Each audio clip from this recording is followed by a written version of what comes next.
La plupart des gens pensent que leur échec amoureux viennent des mauvaises personnes. Mais en réalité, ils viennent des croyances invisibles qu'on nous a apprises depuis l'enfance. On ne nous apprend pas à l'école comment monter en amour, comment communiquer ce dont on a besoin pour que l'autre ait une chance à nous le donner, à procurer ce dont on a le plus besoin, parce qu'on a clairement exprimé.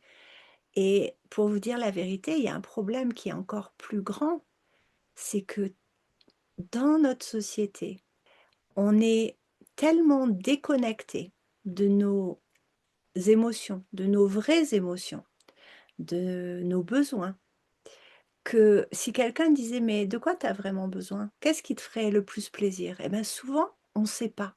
On est déconnecté et on n'a pas les mots, on n'a pas le vocabulaire, on n'a pas le langage précis pour déposer ce qu'on ressent vraiment. Donc ça aussi, on ne nous apprend pas à l'école. Donc c'est pas parce qu'on a cette conscience qu'on arrive à déposer ou à identifier facilement et à partager ce qu'on ressent. C'est vraiment une pratique, on doit se muscler pour pouvoir y arriver. Ça fait 20 ans que je pratique et j'ai pas maîtrisé ça parce que malheureusement, je l'ai pas appris quand j'étais enfant. Donc quand on apprend plus tard quelque chose que déjà 40 ans sont passés à faire autrement et à être déconnecté, juste pour dire que ça prend du temps, hein. Il y a aussi, des croyances qui sont comme, ben, les hommes, ils sont justes et vous pouvez rajouter ce que vous voulez. Alison, dans ses séminaires, elle nous faisait écrire sur un grand tableau. Elle avait, le marqueur sur le tableau et elle disait, «Dites les femmes», on était une centaine de femmes dans la pièce, «dites-nous des choses que les hommes sont». Donc les hommes sont forts, les hommes sont courageux, les hommes sont sales, les hommes et le tableau avait été rapidement rempli de mots que ce qu'étaient les hommes.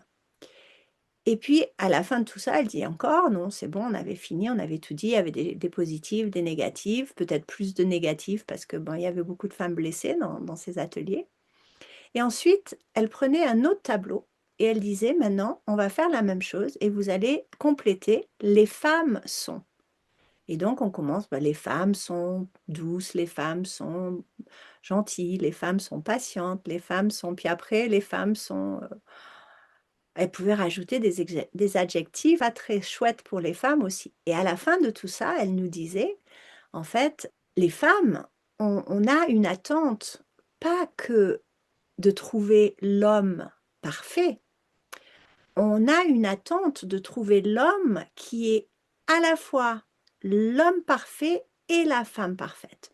On veut qu'il soit sensible, on veut qu'il soit à l'écoute, on veut qu'il soit plein de qualités que peut-être on voudrait de notre maman ou de notre meilleure amie et on aimerait que lui soit ça. Mais en même temps, si on trouve un homme féminin qui a ces qualités, ah ben là, il va pas nous satisfaire parce qu'on veut qu'il soit costaud, on veut qu'il soit protecteur, on veut qu'il soit toutes ces qualités masculines qu'on recherche dans notre partenaire.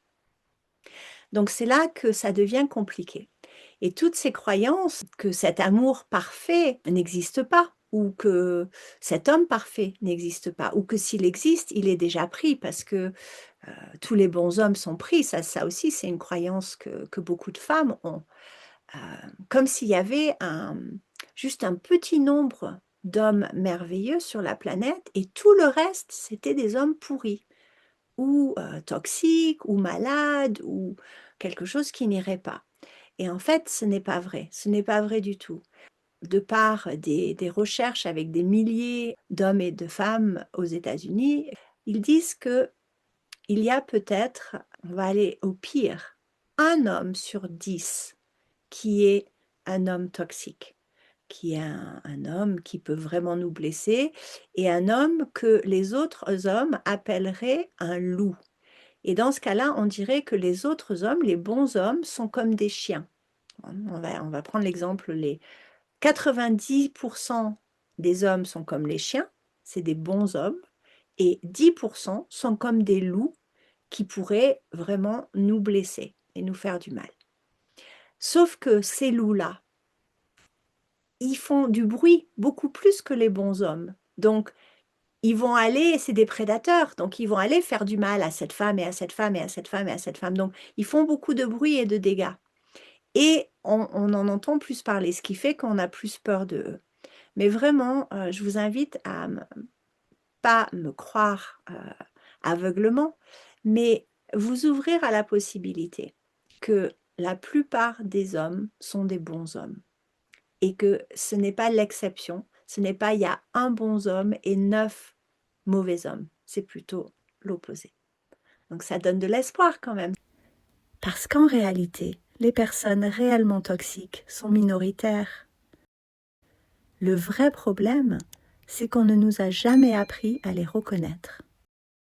Et dans la prochaine vidéo, je vais te révéler le piège silencieux qui détruit l'amour sans même qu'on s'en rende compte.